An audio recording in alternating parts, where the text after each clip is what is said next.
Bien, no sé cuándo tenemos el Zoom para conectarnos con el primer invitado de esta noche. Él es Federico Merque, impulsor del Grupo Paternal, que no lo nombramos, después quiero que hablemos un poco de eso. Director de la Maestría en Política y Economía Internacional de la Universidad de San Andrés, investigador del CONICET y profesor en el Instituto de Servicio Exterior de la Nación, ISEN. Columnista de Política Internacional en Cenital. Entre otros libros, coordinó junto a Juan Gabriel Tocatlián el volumen La impetuosa irrupción del sur, publicado por Siglo XXI, y hoy, además, un galardón más, entonces, acá pudiendo testificar en Todo por Hacer. Buenas noches, Federico. Hola, buenas noches, ¿cómo están? ¿Qué decís? Bueno, estábamos hablando acá del nuevo orden mundial, no sé si escuchaste algo Sí, sí, sí, los estaba escuchando, sí, sí, con mucha atención. Aporte entonces, refútelo a Puricelli o amplíe. No, es muy difícil refutar a Puricelli. Rara vez no coincidimos. Mm. Eh, yo, él habló muy bien de la lógica que hay detrás, ¿no? De los aranceles y de qué es lo que está intentando hacer Trump. A mí yo lo que rescato de todo esto es que estamos entrando en un momento de muchísima incertidumbre. Eh, Me parece que la tarifa más alta que vos le podés poner al mercado es la incertidumbre. No tiene sentido hablar de 240, de 200 o de 150. A ese nivel de tarifas, cualquier modelo comercial se vuelve inviable. China está cancelando órdenes hace rato ya, ¿no?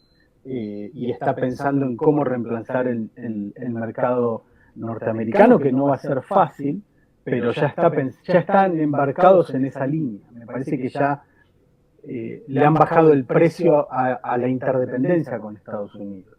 Entonces, pensando en términos de tarifas, me parece que la tarifa más alta es la incertidumbre.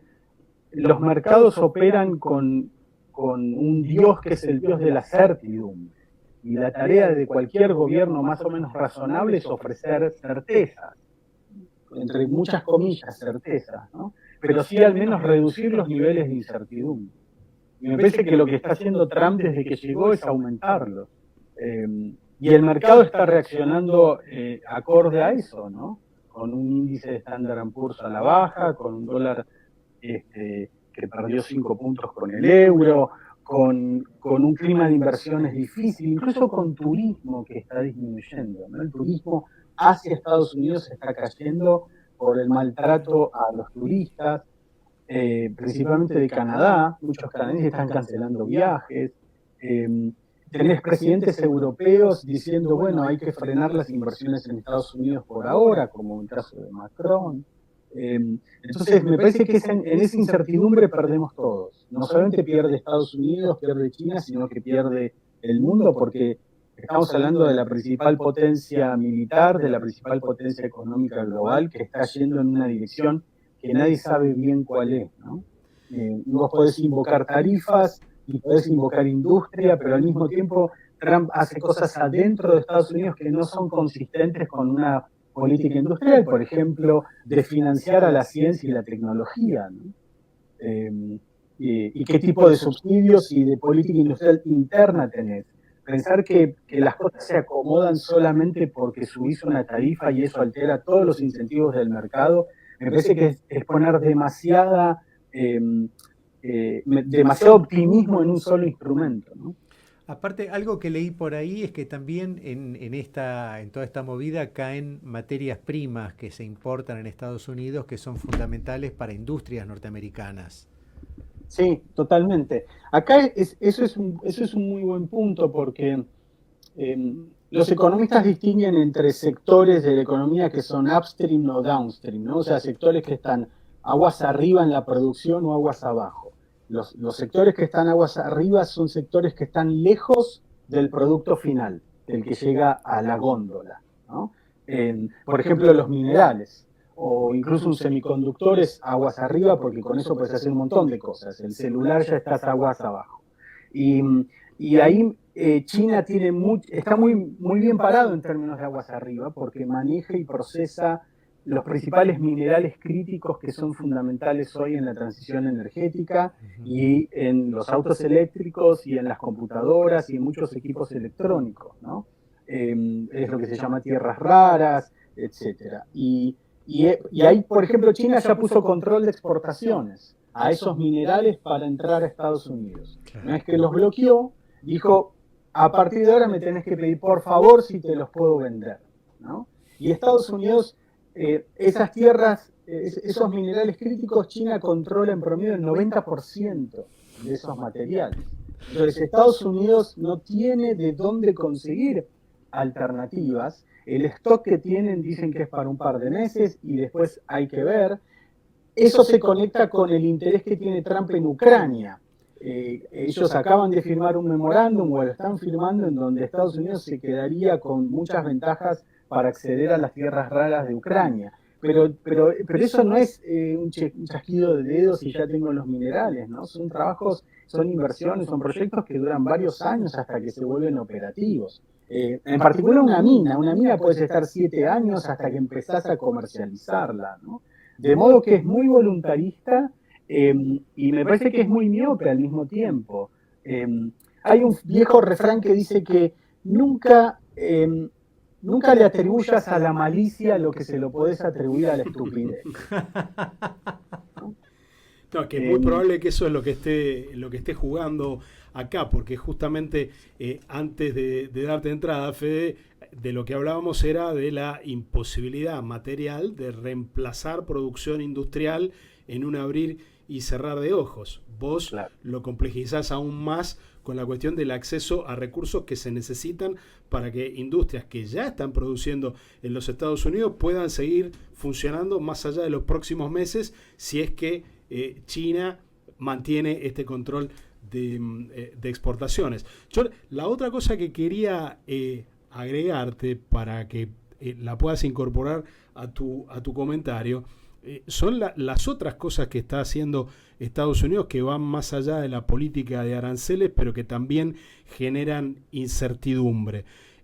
Por ejemplo, estas anécdotas que se están repitiendo cada día más insistentemente de turistas que llegan de países del primer mundo que son deportados por alguna nimiedad del tipo de no poder justificar que tienen reservados hoteles para todos los días que dicen que se van a quedar en Estados Unidos y que son deportados previo paso por la prisión, por ejemplo, ¿no? Digamos, ¿cómo se articulan estas dos formas de incertidumbre, entre otras tantas, que le propone Trump al mundo, ¿no? Digamos, ¿cuán radical es el cierre de los Estados Unidos que está proponiendo Trump? ¿Y es viable?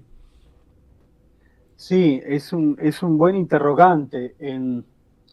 Y me parece que todo tiene que ver con un gran argumento detrás que vos señalabas hace un momento, Puli, acerca de, bueno, el mundo nos estafó, nos violó, abusó de nosotros, y esto supone no necesariamente una política aislacionista, pero sí cuestionar los fundamentos de ese mundo que son los que ayudó Estados Unidos a construir, ¿no? Y ahí me parece que hay algo que va más allá de Trump. No le quiero quitar peso y responsabilidad a Trump, pero si nosotros miramos algunas cosas que hizo Biden, Biden en la relación con China no fue algo muy distinto a lo que hizo Trump, el primer Trump, el de la primera presidencia, ¿no? O sea, a mí me parece que a pesar de que Biden tenía aspectos distintos en cuanto a mantener el orden liberal internacional y el multilateralismo y la cooperación atlántica en particular, ¿no? Con los socios de la OTAN, me parece que ahí había diferencias, agregarle a eso cambio climático y agregarle a eso una posición más vocal en términos de democracia y derechos humanos. Me parece que ahí hay diferencias. En la relación con China y en lo que era la competencia entre grandes potencias, a mí me parece que Biden hace más continuidad con el primer Trump, ¿sí? Entonces hay una línea que es Trump-Biden-Trump, ¿no? Que va en aumento en tensiones en la relación con China. Y ahí me parece que lo que estamos viendo en Estados Unidos es una especie de consenso bipartisano acerca de que, A, China es la principal amenaza a Estados Unidos, y B, necesitamos tener industria nacional, necesitamos ir cortando vínculos con China, depender lo menos posible, y para eso hay que hacer industria. Biden hablaba de eso. El acta de reducción de la inflación era un gran proyecto de desarrollo industrial. Quizás la diferencia está en con qué objetivos tenemos esa industria, con qué instrumentos la construimos. Biden no puso el acento en los aranceles, pero sí lo puso en el control de exportaciones, por ejemplo, ¿no? Y en continuar algunos aranceles, por ejemplo, los autos eléctricos los llevó, si no me equivoco, al 100%, los autos eléctricos de China, y bloqueó paneles solares de China. Entonces ya en Biden hay un elemento que forma parte también de esta narrativa de que el Estado tiene que tener un rol mucho más activo en la economía norteamericana. Repito, hay diferencias acerca de con qué fines. Claro. Uno pensaba en una industria más verde, una industria empujando la descarbonización.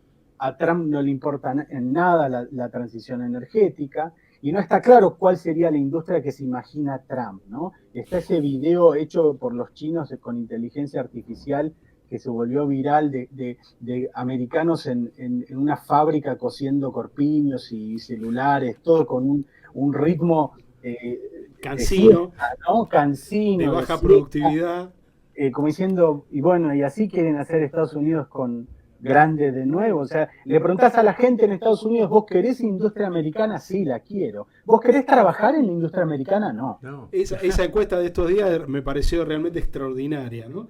Porque prácticamente el 70% quiere que la industria vuelva y el 70% no está dispuesto a ir a trabajar a esa industria. Exacto, si volviera. Yo, aprovechando esto, el factor y subrayando, como bien haces vos, la continuidad entre Trump 1, Biden y esta hiperradicalización con Trump 2, pero siguiendo una línea de continuidad, la pregunta que te haría es sobre las consideraciones de tiempo, ¿no? Uno tiene la impresión, y de vuelta subrayo, impresión, no lo puedo apoyar en este momento con datos, pero la impresión de que Biden tenía mejor calibrado el factor tiempo, o sea, no pensaba que los frutos de esta renovada política industrial pudieran estar para mañana, y parece que Trump está construyendo su propia trampa de prometer unos tiempos que son imposibles de cumplir. Vos, el factor tiempo en Biden y el factor tiempo en este Trump recargado, ¿cómo lo ves? Sí, coincido con vos. Me parece que Biden manejaba otro horizonte temporal. Probablemente él veía pocas chances de que Trump volviera por todos los juicios que tenía, por todos los escándalos, etc. Y en particular Biden apostó a poner mucha plata en estados republicanos, ¿no? Y si vos ves a dónde iba los subsidios, los créditos del acta de reducción de inflación, que eran básicamente mucha plata para consumidores, para créditos para comprar autos eléctricos, facilidades para instalar granjas, paneles solares, granjas eólicas, etcétera. El grueso de esa plata iba a estados republicanos, ¿no? Con la idea de encarar la transición a partir del interés, no de la identidad, no de la ideología. Meter mucha plata y que vean que es un buen negocio tener aerogeneradores en vez de vacas, ¿no? O tener vacas y aerogeneradores. Y eso hizo que Texas se convierta hoy día en uno de los estados más verdes, entre comillas, de Estados Unidos, por la enorme inversión en energías renovables. Pero eso era una apuesta de mediano y largo plazo, ¿no? O sea, eso necesitaba por lo menos otro ciclo electoral a favor del Partido Demócrata. Trump, me parece que él descuenta el futuro a una tasa altísima. O sea, para él el futuro es la semana que viene, son las próximas horas. Me parece que incluso su biología le juega en contra y el ciclo electoral le juega en contra. Él es un presidente que tiene 4 años, que a lo mejor en las intermedias pierde. Entonces, él cree que tiene, un par de semanas para hacer los cambios, ¿no? Ahora, Fede, vos decís que el factor tiempo le juega en contra. Y vuelvo a tu argumento sobre la incertidumbre, la sobredosis de incertidumbre que introduce la llegada Trump recargado. ¿Podemos estar seguros de que Trump piensa que va a quedarse nada más que 4 años, como lo dice la Constitución estadounidense enmendada? O también, volviendo a la cuestión del tiempo, él piensa que se inició una monarquía y que los tiempos de la Constitución en algún momento se verá que se pueden estirar. Yo no tengo la menor duda que él desea eso, ¿no? Por eso quizás lo envidia mucho a Putin y a Xi Jinping. Los ve como la casa Xi, la casa Putin, ¿no? ¿Por qué no puedo tener la casa Trump en Estados Unidos? O sea, yo no tengo la menor duda que él quisiera violentar eso porque él rompe el statu quo y le encanta generar eso. Y yo no descarto que él juegue con la idea de que él va a hacer eso hasta el último día. Él sabe que eso lo va a mantener en el centro de la conversación, ¿no? Sí, sí. Y además no es la Argentina, no hay que reformar la Constitución, estás a una enmienda con una corte con mayoría republicana, entonces no es algo institucionalmente imposible, ¿no? Obviamente que si eso pasara estamos en una situación de enorme transformación de la política de Estados Unidos, pero digo, los obstáculos no son tan pétreos, ¿no? Como tendríamos en este país, ¿no? Bueno, y eso nos lleva un poco a esto que conversábamos cuando empezaba el programa con Conrado respecto de las ideas de libertad que están en juego en la política argentina, pero también a nivel internacional, porque la enseña bajo la cual Trump hace también esto es de alguna manera la enseña de una libertad renovada para los Estados Unidos en el mundo, ¿no? ¿Y cómo traducirías vos el enfoque de política exterior que está en la cabeza de Trump? Porque el desafío acá ya no es tratar de hacer exégesis de lo que piensan las corrientes de pensamiento más consolidadas del establishment gubernamental o de la academia, sino de tratar de anticipar, así sea un poco, qué está pasando adentro de la cabeza de Trump. Y a mí se me ocurre sugerir que hay efectivamente una idea de libertad y de la posibilidad ilimitada del poderoso de imponer su voluntad que está jugando en todo esto. ¿Cómo lo estás pensando vos? Yo creo que a Trump le fascina tener poder, tener control, manejar el ciclo de noticias. Yo no lo veo como un líder que tiene una estrategia de largo plazo. Me parece que él se mueve por instintos, no es un tipo preparado, no es un tipo leído, son instintos, son vibras, y él está bastante persuadido de que ese orden, lo que llamamos orden liberal internacional, que es este paquete, ¿no?, de economía abierta, democracia, derechos humanos y multilateralismo, no sirve para nada. Y por lo tanto hay que desarmarlo. Trump sube las tarifas, está desarmando la ayuda al desarrollo de Estados Unidos, la agencia USAID la está desarmando, la está desfinanciando, está bloqueando cosas en Naciones Unidas, se fue del Consejo de Derechos Humanos, se fue de la Organización Mundial de la Salud, amenaza con irse de la OTAN si la OTAN no pone lo que tendría que poner, se fue del Acuerdo de París. Entonces, lo que vemos en comercio es parte de un conjunto de decisiones que tienen que ver todas con una sola dirección, que es romper ese orden basado en reglas y tener un orden basado en excepciones. Y que esas excepciones son las que impongo yo. Porque como él dice, tengo las cartas. Él cree que tiene las cartas. Yo creo que no es tan así. Me parece que ese es un poco el juego de Trump. Y él disfruta el deal, el acuerdo, ¿no? Sentarse cara a cara con uno, negociar, ¿qué te saco? ¿Qué le saqué? Te robé la virome, me senté en tu escritorio y te saqué la agujereadora, y él es feliz sacándote la agujereadora, y te inunda la cocina, y vos vas con los baldes y terminaste de sacar el agua de la cocina y te inunda el comedor y te tiene entretenido con eso, y mientras él dice que vos estás trabajando para él. Me parece que es toda esa confusión, esa niebla que él genera y que él cree que la controla y que él disfruta controlando eso. Parezco más un psicólogo que un analista internacional, pero realmente estamos con alguien que es muy atípico, ¿no? Muy atípico. Claro, porque cuando el poder se vuelve tan unipersonal, totalmente, efectivamente uno termina teniendo que recurrir a las herramientas de la psicología, porque incluso cuando uno mira el día a día del gobierno estadounidense, una cosa que es muy sencilla de percibir es que las iniciativas del presidente no están pasando, desde ya que no están pasando el filtro de la burocracia profesional, olvidémoslo, eso por completo, pero tampoco están pasando siquiera el filtro de su círculo más cercano, ¿no? Y ahí se ven las contradicciones, ¿no? El enfrentamiento entre Peter Navarro, que es el gran ideólogo de los aranceles, y Elon Musk, que es uno de los perjudicados por los aranceles porque está teniendo problemas para el comercio intrafirma dentro de Tesla.